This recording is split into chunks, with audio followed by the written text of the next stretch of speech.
for Wednesday night, right? All of his jokes are very decent. Now, Yeah. I mean, that you Now said. you hadn't heard that one, had you? You. Excellent. Well, I Okay, I think tell you we're. a joke to make your hair fall out, but Williams has already heard it. Okay, all right. All right, I think All right, it's are we time. ready to go? Everybody got their outline called taking personal inventory. If you don't have that outline, raise your hand and I'll see that you get one. Are you responding? I am not. Well, you turn the thing on? Oh, there we go. That helps, doesn't it? Yeah, there you go. All right, taking personal. Copies of the resource list back there, and there's also downloaded on the church app. You're going to probably need the additional If resources you don't have the additional tonight. resource list, you're in trouble tonight. Okay. If you don't have it, if you raise your hand, I might get somebody Chuck to might give it to you. bring some. Is everybody all right? Everybody have one? All right.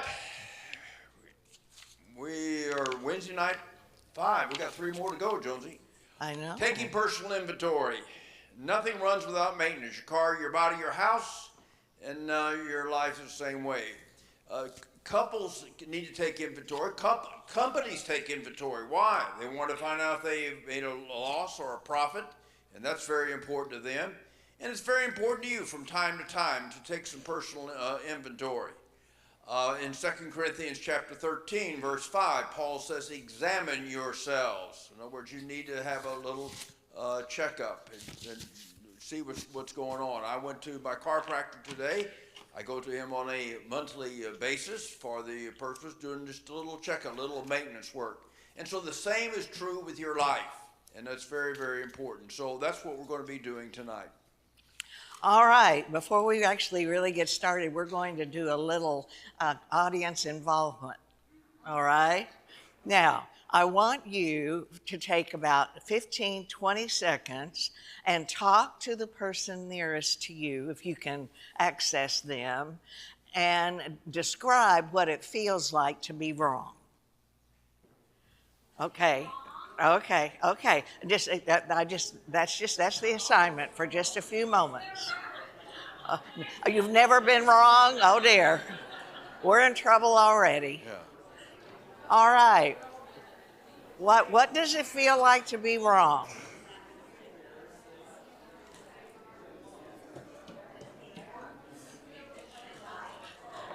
I'm with you. Oh, yeah. No, Feels yeah. bad. It feels bad. You think? All right. All right. Stop. And by the way, there really is a correct answer to that particular question. Several years ago, when Drew Faust was the president of Harvard University, she was asked if there was one book that she wanted every incoming freshman to read, what would it be? And her answer was Being Wrong, Adventures in the Margin of Error. Now, I'm going to kind of give you the thesis, but you have to read the book. I know, you're smiling back there, aren't you, David? Okay, all right, he knows where I'm headed with this. Okay, what does it feel like to be wrong? It feels the same way as it feels to be right. All of us know what it feels like to having been wrong. But as far as being wrong, it feels exactly the same way as being right. No one holds a view about anything because they think they're wrong. Correct?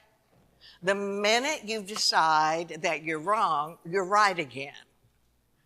Does that make sense? Now, it can go all over the place, but the way we're going to use, I know it's fascinating, but it's the truth. Where we're going to go with this tonight is that once we understand that in the process of being wrong feels exactly like being right, we position ourselves to better understand ourselves, to better understand others. And therefore, end of equation, we are more open to change, to new ideas, and just to considerations of others. Okay, that kind of lays the groundwork. And bottom line is where we're headed ultimately is sometimes what we think about ourselves negatively and perhaps positively is it might not be accurate. And certainly what we think about other people positively or negatively might not be accurate as well. Okay, let's unpack this thing. All right, let's begin with your outline on taking personal inventory. It's not about me, or is it? Sometimes when we're working with couples or with families, we ask them, or especially with marriages, how's the things going? Well, not too good. Well, are you doing? How are you handling this thing? Well, we're not doing anything differently. Well, what's insanity? Well, we've already nailed it for you. Insanity is doing the same thing over and over again and expecting different results. So what we're going to try to do tonight is to try to help you work with this inward. First of all is the idea of we're needing to look inward.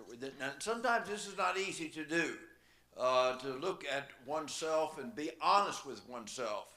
In other words, it's very difficult to take a rational. Sometimes we try to excuse things, and then really that is not the thing that needs to be done or not. So we're going to be looking inward. Now, one of the areas that we have found looking inward, and what we're finding with people today, and you maybe are dealing with it personally, or somebody that's around you dealing with it personally, and that is the area of depression. Depression is a real major problem, and it's very misunderstood, and hopefully then we can clarify for it today. First of all, depression actually has what we call 4 different sources. We maintain that there is a spiritual depression. We need to understand that when we were born, we created our own kingdom. We created our own space. Now, the problem with that is once we create our own space, then eventually when we become adults, we then are confronted with the kingdom of Jesus. It's called sometimes the kingdom of God, sometimes it's called the kingdom of heaven. And Jesus then invites us to go into his kingdom. Now, the problem is his kingdom and our kingdom are usually not the same. Sometimes Paul calls it the kingdom of darkness. Now, when we're translating ourselves from our kingdom into his kingdom, many times that can clash. Because number one, you cannot have 2 kings in the same kingdom. And sometimes that is extremely difficult and hard because we try to live in those 2 kingdoms sometimes at the same time. If I had a board, I would probably put it this way. You have a big circle of your kingdom, a big circle then God's kingdom. And many times where those overlap, we live in an in-between type situations. In other words, we really haven't made a decision. You see, you are confronted as an adult with a decision, who is Jesus? Is Jesus a legend, liar, lunatic, or Lord? As Josh McDowell would say. You have to decide on who he is and whether or not we're going to follow him. You see, when you're understanding that Jesus never asked people to accept him, never did. He always asked them to follow him, and that's exactly the invitation that he gives, and to be like him. Sometimes some people find they got enough sin in their life they can't enjoy their Christianity, enough of Christianity in life they can't enjoy their sin. And so they're on an in-between situation. They have to make the idea. And sometimes you say, well, how did you become a Christian? Well, I was reared in a Christian home. That's not what I asked. How did you become a Christian? Well, my mom and dad were fine Christians. Well, that's not what I asked. You see, we are Christians not by generation, but by regeneration, that we have actually made a choice that we're going to do.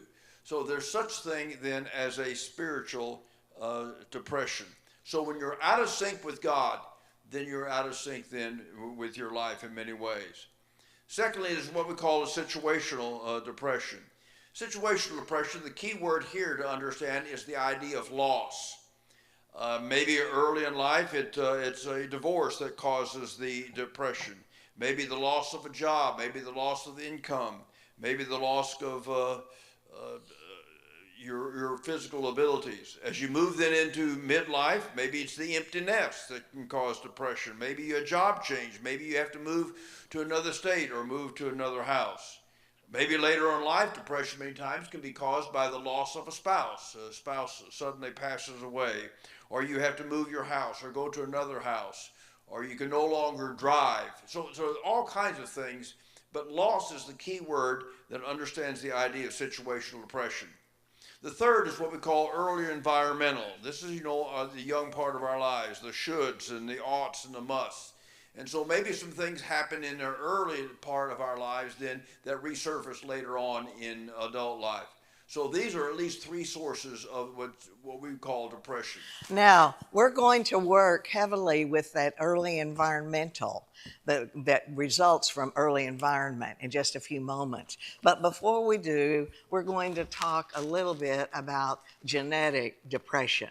Now, before we actually get into the heart of that, keep in mind all the depressions are affected or caused to some extent by the chemicals in the brain. We talked about dopamine last week. That's that feel-good chemical, norepinephrine, there's a kind of a chemical cocktail that works with that. The main chemical we're talking about tonight is serotonin. That more or less monitors our highs and our lows. Now, even though the symptoms of all the depressions may be very similar, as Jerry has indicated, there are at least 4 sources. We could have gotten into more of the more minute sources. Seasonal depression can be very real, some of that as well, but these are the big 4 categories, at least clinically they're considered that way. Now, I won't slap you, I promise. Okay. You're good. All right, I'm visual. I use my yardstick. All right. Now, as far as the symptoms are concerned, all of us, way down at this end, have experienced a minor blue day. Those are those days we just kind of want to huddle in the corner and nibble cat food. I mean, it's just a bad day. Leave me alone. I'll be fine. I'm good. Just leave me alone. And that's part of the human experience. At the far end of that would be suicidal ideation and everything in between those 2 extremes. As far as genetic depression, there's always a history of it in the family of origin. Mother, father, aunt, uncle, grandmother, grandfather, cousin, a great somebody somewhere down the line. Years ago, it was called a streak of what? Melancholy. A streak of melancholy. And some of you that are as old as I am, maybe a little older, may recall some family gatherings when you were younger, and maybe the adults were hovering in a corner somewhere, whispering about someone perhaps that was just not quite right. This was long before all of the chemical stuff that linked to depression was really known. There are several ways to diagnose it. Generally speaking, you have what I'm just going to call depression, even though that's too vague, but that's what we're going to do because of time tonight. One of the legs of what I would just call the depression would be the bipolar. Years ago, it was called manic depressive disorder. And it's the highs and the lows, or the baseline and the lows. And it's a hard diagnosis to make simply because it depends on how many episodes, how far apart they were, which one occurred last, and all that kind of stuff. As far as the individual that most of us would know most about, that was a true hard, and by the way, there is such a thing as a soft bipolar now. I know it always subcategories, but a true hard bipolar, the extremes, the highs and the lows, would be Robin Williams. Dom DeLuise was another, those of you that remember him. Comedic geniuses, absolutely. But if you really delve into their life stories and kind of read the history on all of that, and granted, there was drug and alcohol use and abuse. I don't know whether it was to kill what I call the hell of their minds, or whether they just, they were in Hollywood and whatever. It really doesn't matter. I think the first time that I ever really Robin Williams ever really clicked with me was Good Morning Vietnam. And I remember just sitting there watching that movie, just absolutely. Adrian Conauer, was that the name of that? Somebody help me, that's a movie buff, I think. Anyway, he was the DJ, the true story of the DJ in Vietnam. And I was watching, and those one-liners were just popping out, just like this. As I really kind of read about that, a lot of that was unscripted. Most of it was unscripted. They just turned the guy loose.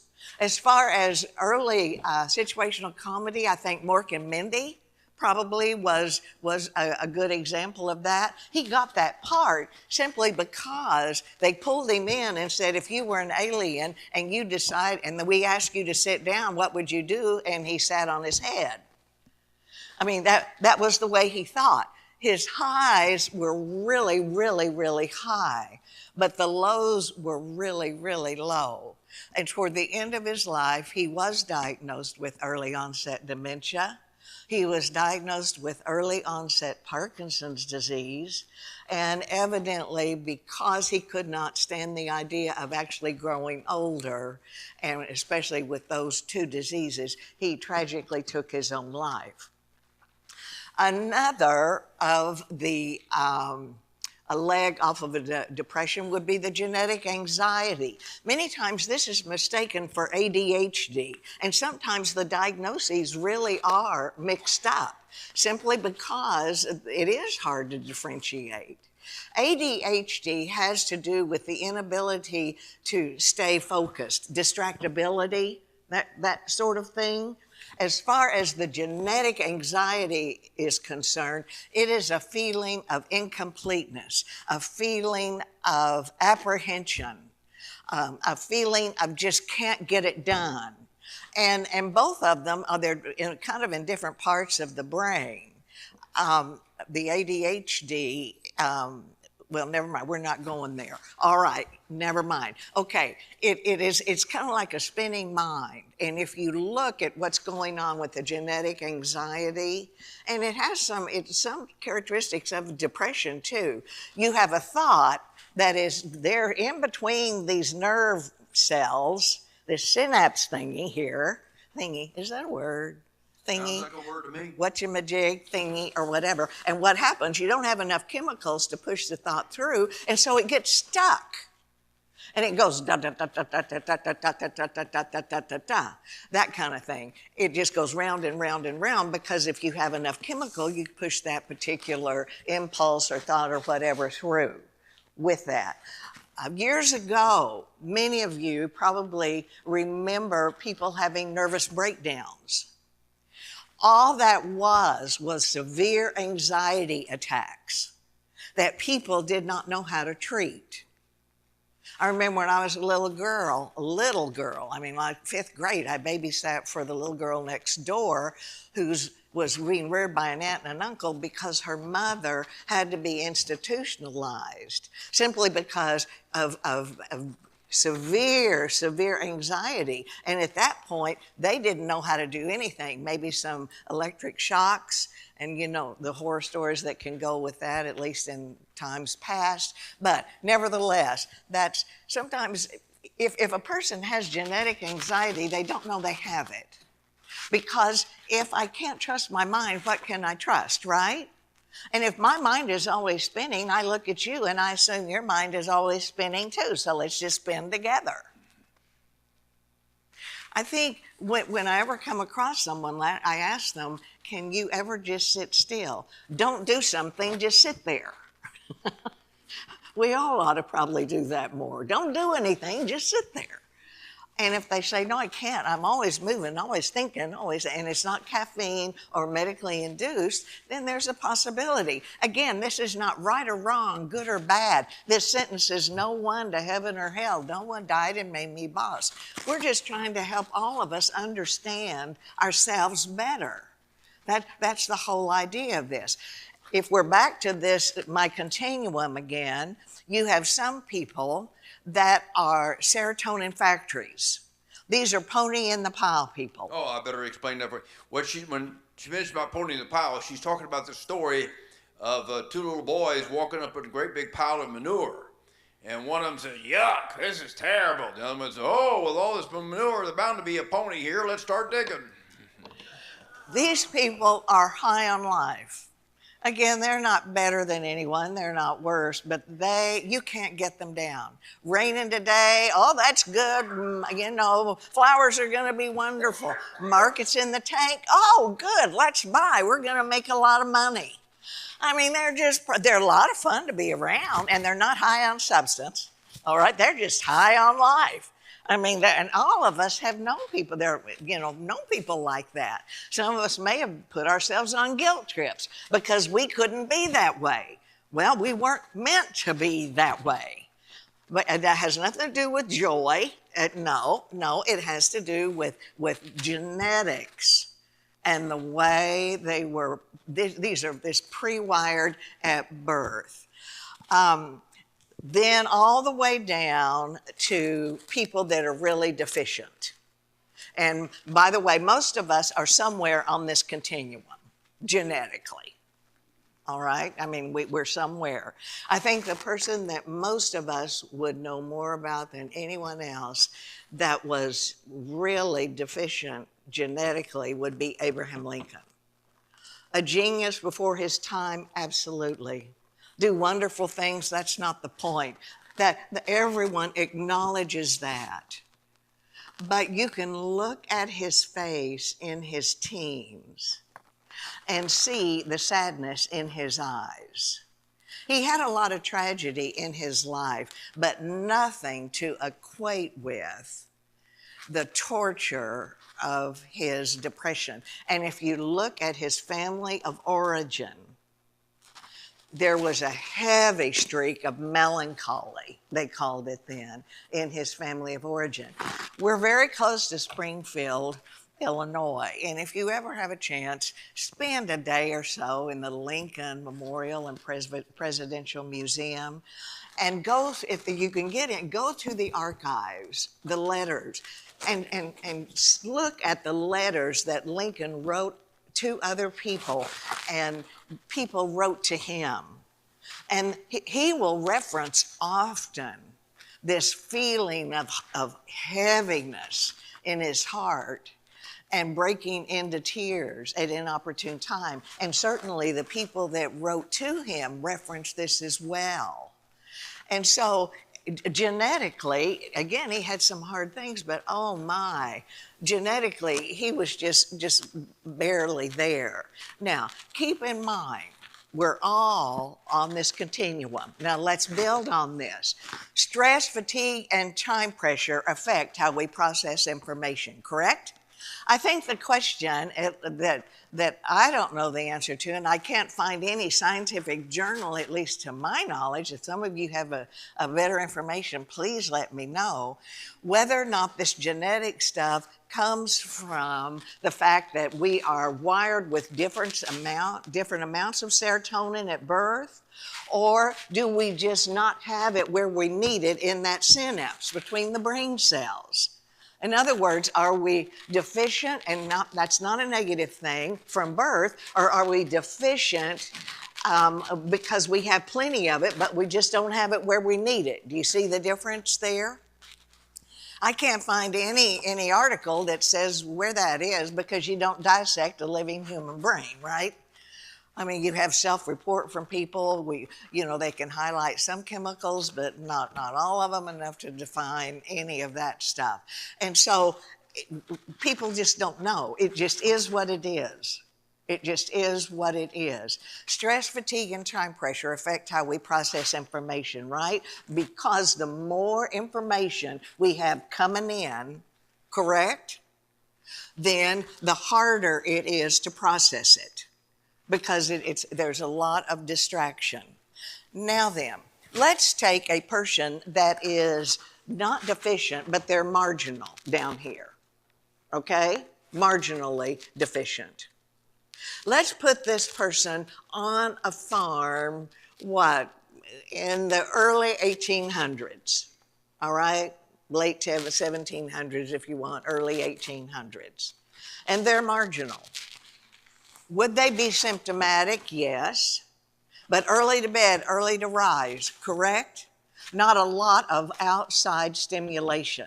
Maybe they went to town, maybe not. They probably ate what they grew or killed. They probably wore what they could spin into cloth or some animal they could pound into leather and make something to wear. Maybe the kids went to school, probably not. Maybe there was a place of worship.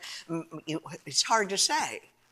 I'm not saying it was a better time, it was a different time. So this marginal person would have fared much better back then. Let's take this same marginal person and put them into the 1950s when I was a little girl, born December 1949, really those early baby boomers. I'm not saying it was a better time, a worse time, just a different time. Telephone? Oh, we had one, yeah, but we had a party line. And we never talked on the thing simply because the neighbor was always talking on it. Although I do confess I did love to eavesdrop until Mother made me stop. And that was a lot of fun, but you'd pick up the thing and the operator would say, "What number?" Oh, television? Oh, yes. We got one when I was about 7 or 8, but we never watched it, because it was all fuzzy. We had those stupid little bunny ears and we tried to put aluminum foil on it and it didn't help anything, so we didn't watch it. No, didn't do that. After school activities for kids, I've got you on that one. I went to Brownies once a month. That's the precursor to Girl Scouts. As children, we played outside. We didn't have any money. It was a different time, many ways a safer time. It was not uncommon at all in the summer for us to leave the house after breakfast, maybe run in for lunch, out again, and not come in until 5 or 5:30. And I don't think it ever entered my mom or dad's mind that something might happen to us. We ran the neighborhood. We made up games. I know it's a shame that it's not possible to do that anymore. But the point is this, not a better time, not a worse time, but not as much outside stimulation, correct? All right. This person would have been symptomatic, but they would have fared better. Let's take that marginal person and put them down to the 21st century, 2024. We could argue all day long, and we're not going to do that. It would serve no purpose. All the labor-saving devices, have they really been so labor-saving? I'm convinced that it doesn't matter how much free time we have, we're going to fill it up. Children going everywhere, dual learning households, ships passing in the night. When I grew up, we had breakfast and dinner every night together as a family. And if you finished eating before anybody else, that was too bad, because eating was a social affair, whatever that was. And you would sit and you would talk. And talk we did about a lot of stuff. Again, it's not a better time, not a worse time, but it is a noisy, busy time. You can't stand on an elevator without listening to someone's music. You can't shop for groceries without listening to someone's music. You can't make a phone call and you put on hold without listening to someone's music. And if that's not bad enough, we come home and what happens? We go so often to our own electronic corners and we watch stuff and we listen to stuff, constant noise, constant stimulation. We're in and out of airports all the time. And it is the rare individual that is older than 4 or 5 years old that is not playing on something, watching something, listening to something, or in this iPhone prayer. It's almost like silence terrifies us. We're afraid of what we might find if we, like I just said, don't do anything, just sit there. Just sit there. Just sit there. But you see what happens?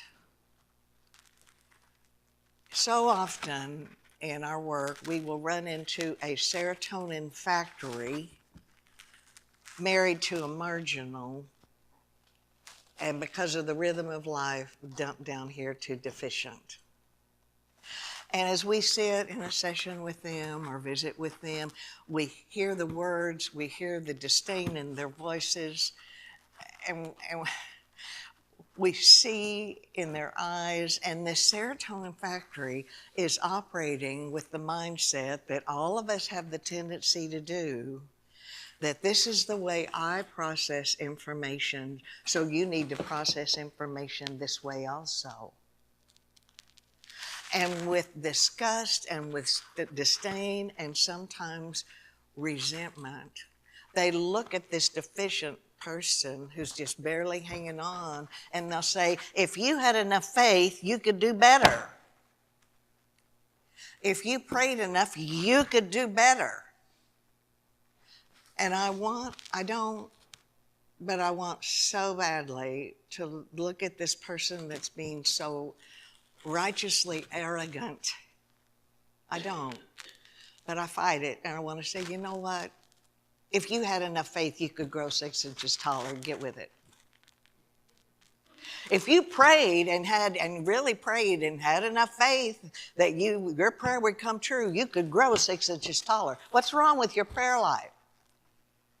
Because what they want that person to do is that ludicrous. Now, on the flip side of this, if you are symptomatic in any of the depressions, I am no way giving you license to tell the people that you love, this is just the way I am, deal with it. No, there are too many resources available, and we're going to work with some of that in just a few moments. But I'm going to close this very small segment with this admonition to ourselves, and we need it as much as anybody, as well as to all of you.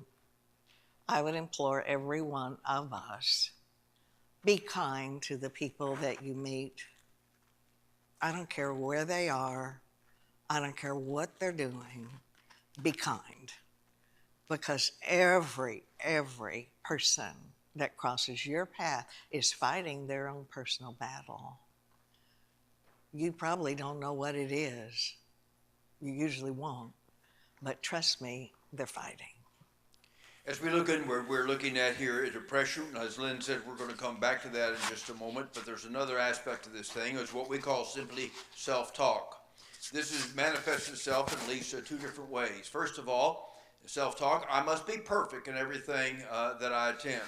Now, logically, rationally, we understand that just cannot be.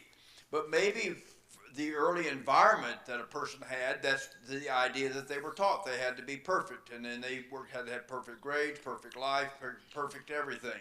Now here again, if perfection then is the goal then of a person, and they expect it of themselves, what are they going to expect out of their spouse? What are they going to expect out of their children? What are they going to expect out of their friends?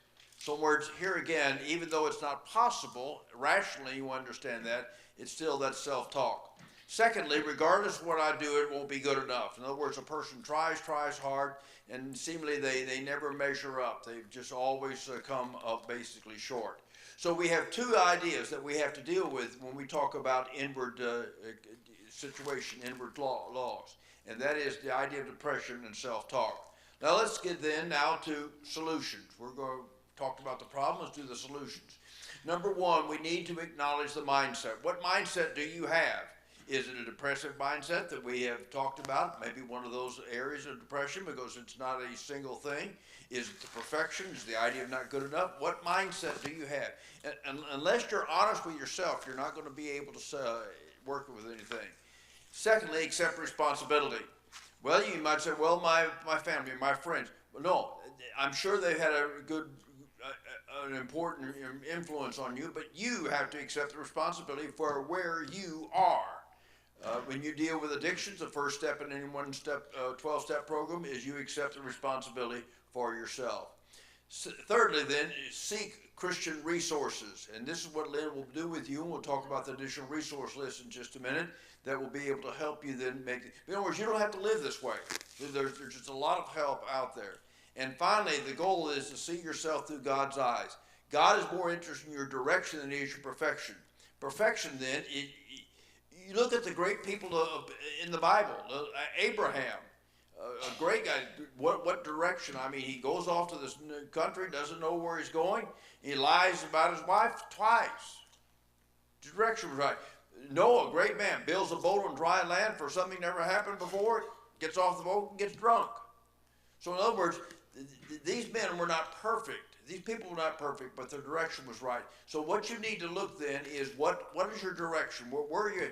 When you get where you're going, where are you going to be? You're on a road. You're on a journey. But what's at the end of that particular journey? What is your direction? Because eventually you will get to where you were going. Now, take out your additional resource list, and Lynn will walk you through the conditions that you need to have for working with depression. All right, this gets really dicey. And you will notice on your outlines, this is kind of a sparse outline, simply because some of what we say will apply to some of you that you may want to jot down. It might not apply to others of you. And so we kind of left a lot of space, if you will look, on this thing. These two mindsets, I must be perfect in everything that I attempt, and regardless of what I do, it won't be good enough. Do you remember when we talked about please listen to me way back about, what, 4 weeks ago? And we talked about the expectations that could drive an angry person the entire life. You remember what they were? First one was control. And we kind of talked about that a little bit last night. It's an illusion anyway, right? Not last night, last week. But you remember the others? I'm disappointed in myself, what I look like, what I've become, how I act, whatever. Regardless of what I do, I won't be good enough. And I have to be perfect. Okay, unrealistic expectations. Remember what I said? Maybe the way we're seeing ourselves is correct. Maybe it is not. Generally speaking, and I'll pause a minute. This is hard stuff. All of what we do is hard. We decided all of those years and years ago that if we were going to do this, we were going to blend our two fields to the best of our ability. And we would not offer people fluff, because we decided if they were going to honor us with their presence and listen to us for 13 sessions, we were going to try to make it worth their time, because that was the greatest resource they have. And we use humor, we do, but it's hard stuff. Sometimes people ask us, what are you really about? What's your brand? Well, we work with all kinds of relationships, but if you push us to the wall, what our life goal has been now for almost 30 years is to help every one of us grow up spiritually and emotionally. Because if we can grow up spiritually and emotionally, looking inward, loving other people, there's nothing that can't be overcome. And so it's hard for us. You know, we're the ones that wrote this stuff. And so we would encourage all of us, don't shy away from this. We're passing judgment on no one. We're just trying to dispense the information. Generally speaking, these two mindsets, I have to be perfect, and regardless what I do, it can't be good enough, I can't be good enough. Generally speaking, it comes from the early voices somewhere, maybe a grandmother or grandfather. It could be a school teacher. It could be a parent. It could be a sibling. We're very fragile. The ego is very fragile. That somewhere implanted the idea that I had to be perfect, or regardless, I wasn't going to be good enough. And remember the pyramid of the personality? Remember that? The human personality is built in the shape of a pyramid. The base of the pyramid, what? The accident of birth, right? This is the genetics that are pre-wired. That's all of Cloninger's stuff, including some of this depression stuff now that we've added to that, as well as the early voices that rear us. And these are blocks. And remember, we will filter everything that happens in our lives through these mindsets and this genetic predisposition until, if we need to, we stop it. some way. Now, I'm kind of way up here. You know, my motto at this point in life, our motto is, come Lord Jesus, today would be fine. Some of you want to live a little bit longer, but you know, I'm life, just trying to stay above the grass. yeah, every day. that, you know, whatever. But nevertheless, we're pretty far up here. Some of you are kind of low down here. All right, you've got a lot of living yet to do, and that's wonderful.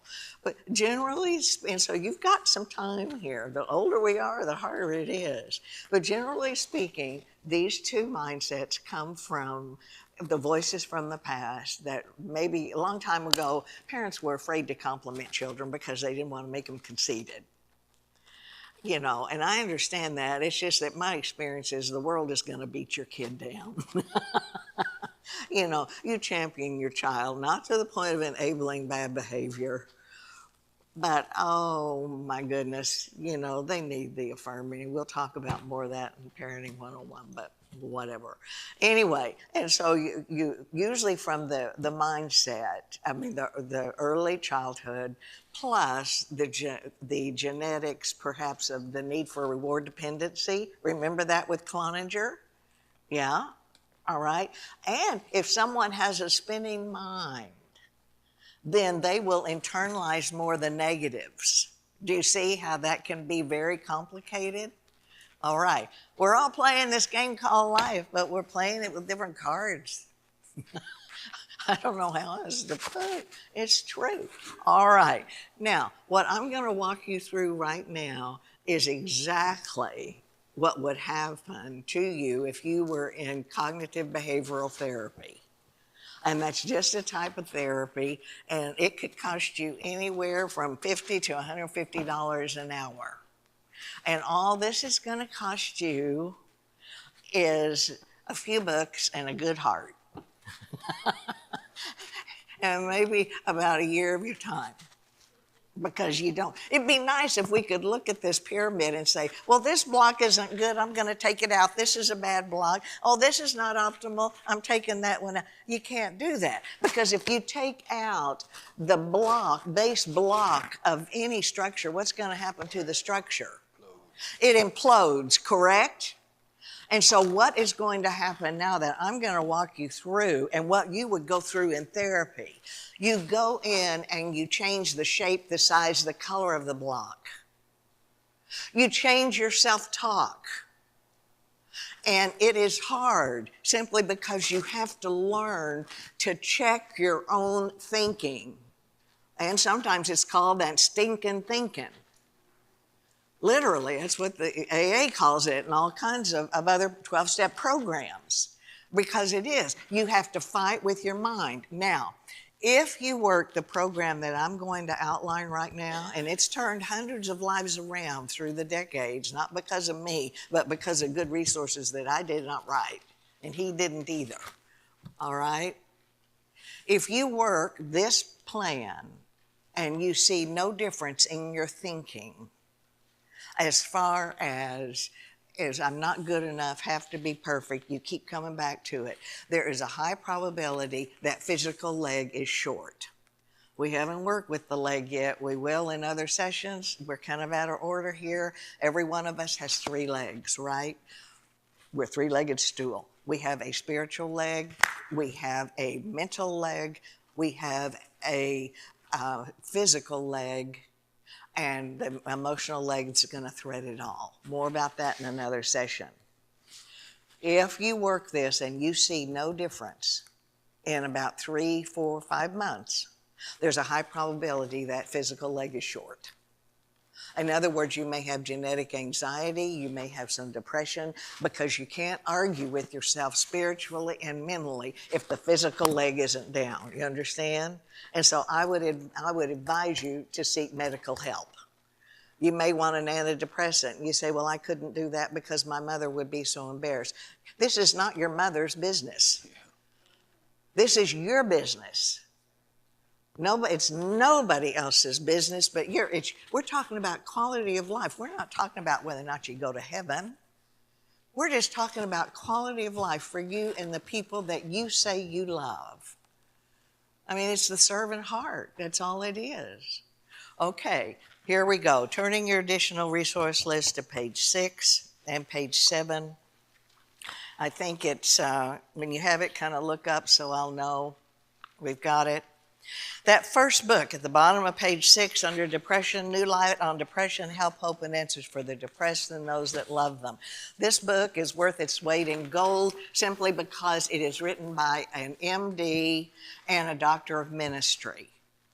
They will go through the 4 sources of depression. They will go through different types of medication. They will go through different types of therapy. And so if there's also a book, well, I'll come back to that in a minute. There's a book later on in this under this heading on depression, nevertheless. Okay, but it's information.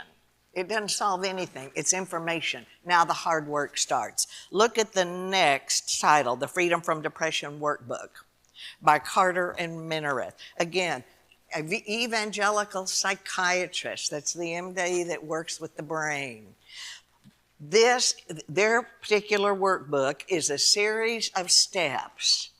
It's incremental. Where does this thought come from? It's amazing when you start dissecting your own mind, what you can kind of pull out. And by the way, if you want to blame a parent or somebody, forget it. Jerry and I are not into victimization. So you're at the wrong place. We are responsible for what we do, right, as adult people. And looking backwards is a dead-end street. We're going forward. Okay, and that's excellent. The next book on the top of 7, the Feeling Good Handbook, David Burns. That particular book is a thick little book. It is a New York Times bestseller, and it is the only book recommended by the American Medical Association for Mood Disorders. And that sounds strange. I hate the word disorder because people think everything has to have a name. In other words, that's the depression, that's the genetic anxiety, all of that. It is the secular version of this one. Do them both. David Burns will have depression inventories. Are you a depressed person? You can take the inventory. No one has to see it but you. It's in the book. Anyway, the bottom line is, and we've got to move on, work this program. Either that or professional help, either way. The bottom line is we're talking about the quality of life for you and for the people that you love. It's not about me, or maybe it is. Developing healthy relationships, what's involved here? Number 1, we believe that you need to make God the source of your strength. God would not create a relationship that would compete with our relationship with Him. You were not made to live outside of a relationship with God. We maintain that everybody has what's called a God hole. And the only way you fill the God hole is not with another person, not with a hobby, not with sexual or ideas or anything else. You fill it basically with God.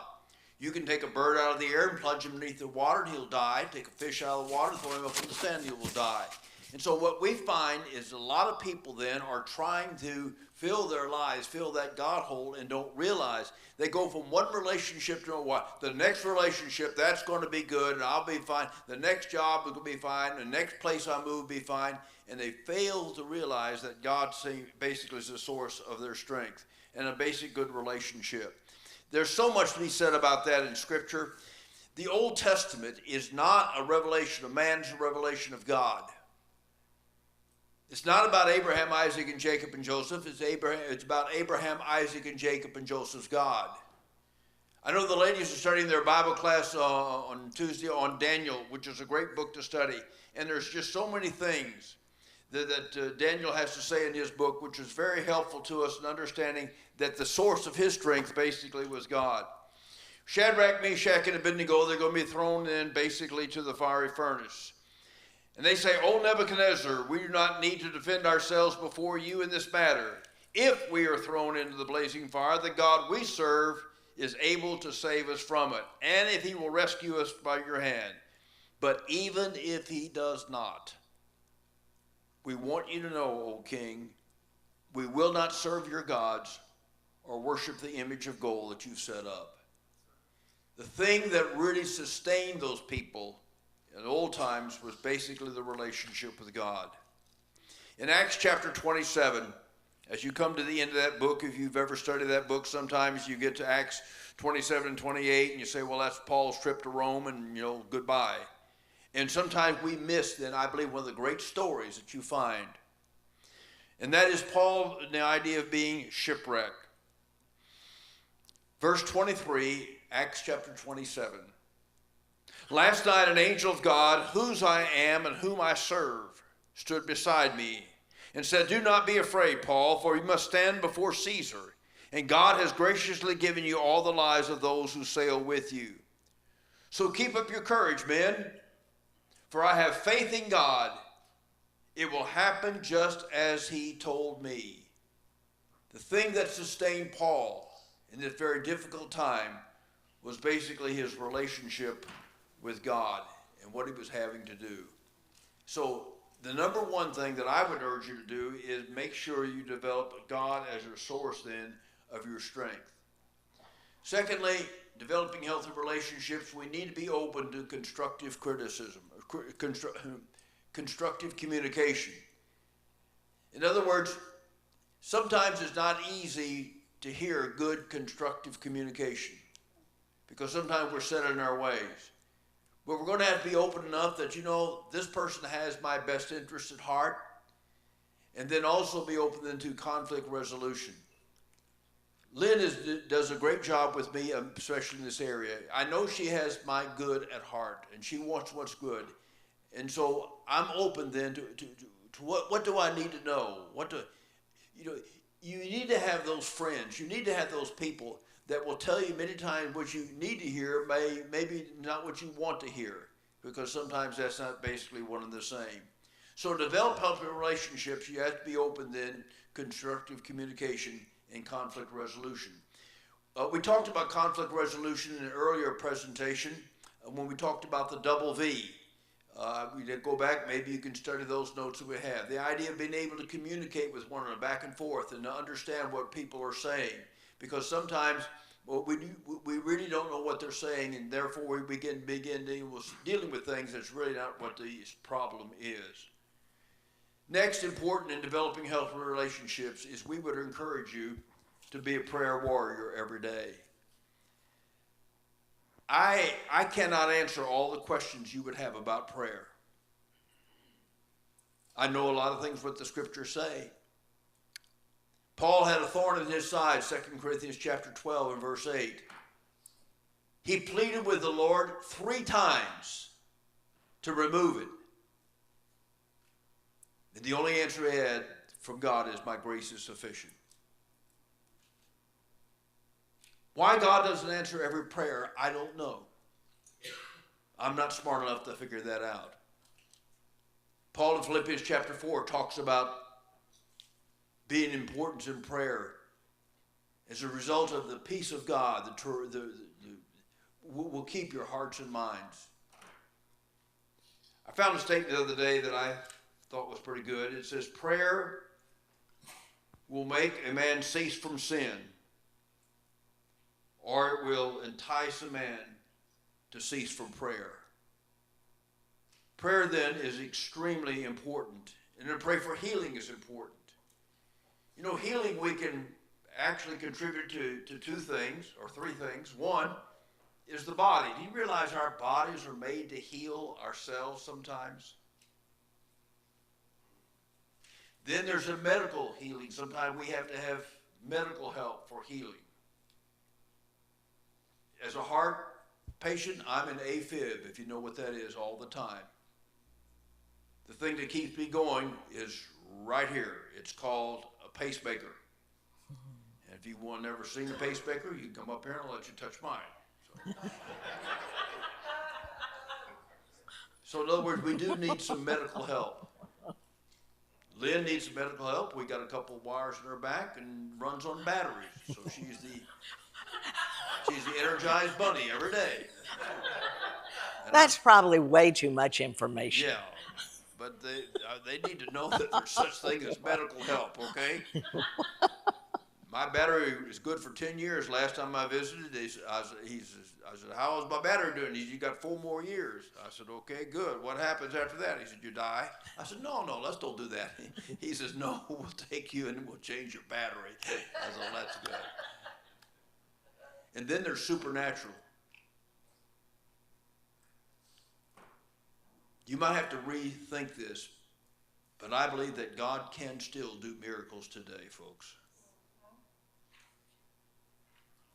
Now that might test your theology a little bit. If you would pin me down, I had time, I think I have seen in my lifetime 2 miracles. That's the only way I can explain what happened. Jesus was a man who prayed. It's interesting, in a passage I found the other day that really struck me. I knew it was there, but it just hit me. Yet the news about Jesus spread, and all the more, and so the crowds of people came to hear him, to be healed of their sicknesses. In other words, he's attracted these tremendous crowds. But what did Jesus do? He often withdrew to lonely places and prayed. And here you have all these needy people. But Jesus then takes off and prays. Later on then in chapter 6 and verse 12, it says that he prayed all night long. Folks, there are always going to be some needy people around us that need our help. But sometimes we just need to retreat from them and pray. The Bible says that Jesus prayed all night long. Luke chapter 6 and verse 12. I don't believe he did all the talking.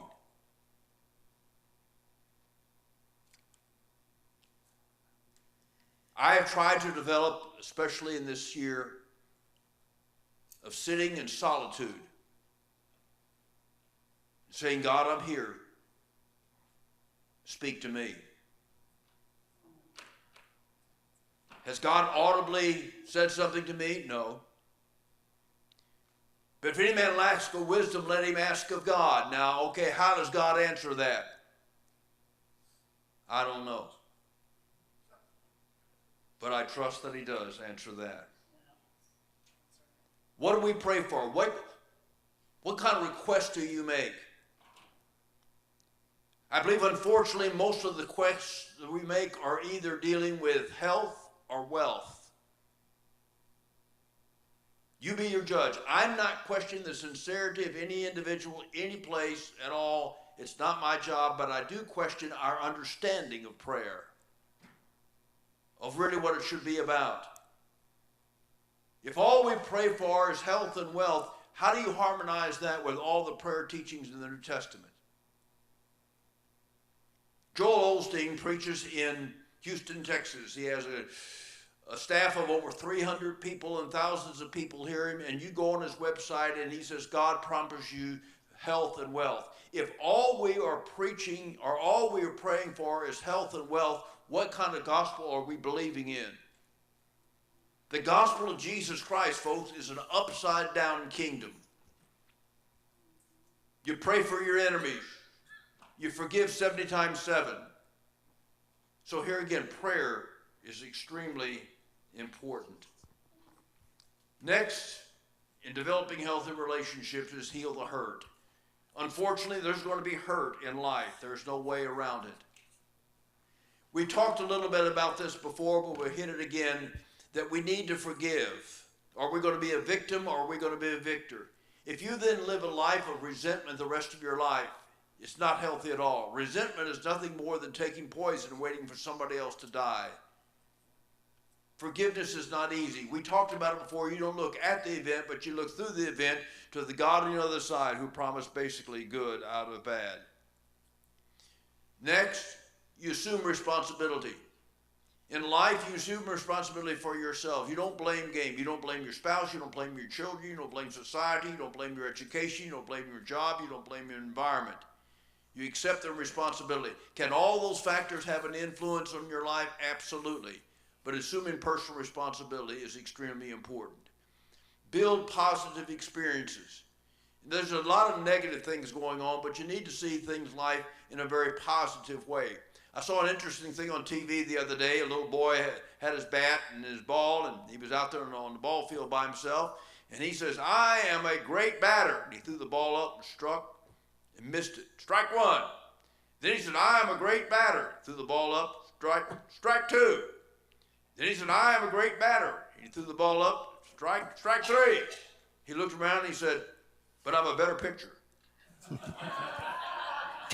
In other words, then try to seek those positive responsibilities that you can have. One of the best example of positive is a tea kettle. A student told me that one day, and I said, "A tea kettle?" He said, "Yeah." He said, "If you can be up to your neck in hot water and still whistle, you're optimistic." I said, "Okay." Correct distortions. Distortions in people, or the fact or fiction. What's going to happen? What's going to happen? A lot of times we really don't know the facts that we should, and what we think is right really is not right. And then finally, look at areas of personal growth. If you go to a place where young men lift weights, you usually have a sign there, "No pain, no gain." Pain, there's going to be pain in relationships, but hopefully the gain will outdo that. So those are some of the things that will help in healing situations. We close this session tonight with prioritize. What's important? What hill do you want to die? We suggest three things that's very important to us. Number one, God matters. I've already emphasized the importance of developing that relationship with God. Because you see, without that relationship with God, you really don't know who you are.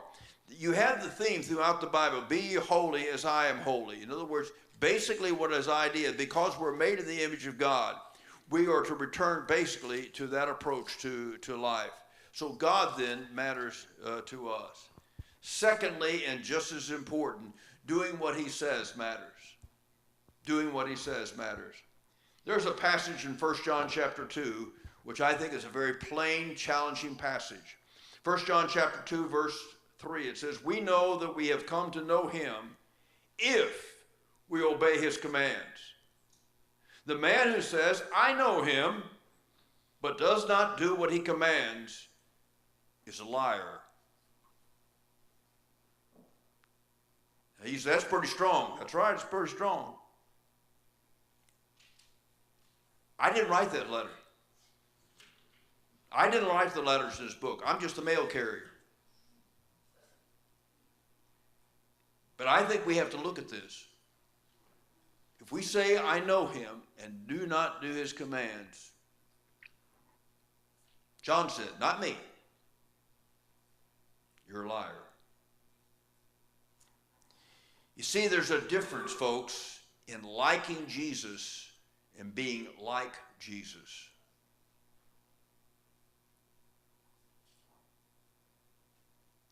You can like Jesus and not be like Jesus. Folks, that's the challenge. And you know how you do that challenge? To be like Jesus. You spend time with Jesus. You become like him. And you do what he did. That is, in essence, spiritual transformation. Finally, people and their feelings matter. People and their feelings matter. One of the great characteristics of God is compassion. Exodus 34 and verse 6 is found 8 times in the Bible that God is a God of compassion. Many times before Jesus would perform a miracle, he would say he had compassion on people. We're to add compassion then to our lives. And what was interesting to me in reading the Bible the other day, Jesus performed some miracles on the Sabbath. And he knew he was going to be criticized for it. And the miracles he performed did not have to be done on the Sabbath. When they came to Jesus, when the man with the withered hand came to Jesus, when the crippled woman came to Jesus and wanted them to be healed, he could have said, "Hey, no, you're fine, but we're not going to do it today. We'll do it tomorrow." Jesus was willing to take criticism in order to show his compassion. People and their feelings matter. Next week, Fair proofing your marriage. You say, boy, this one was good, but I don't believe I'll come next week. I don't need that one. Trust me. A lot of the affairs that we deal with, people never started out going that way. We deal with a lot of people, their tears streaming down their faces, and say, we thought we'd never ever be talking about this.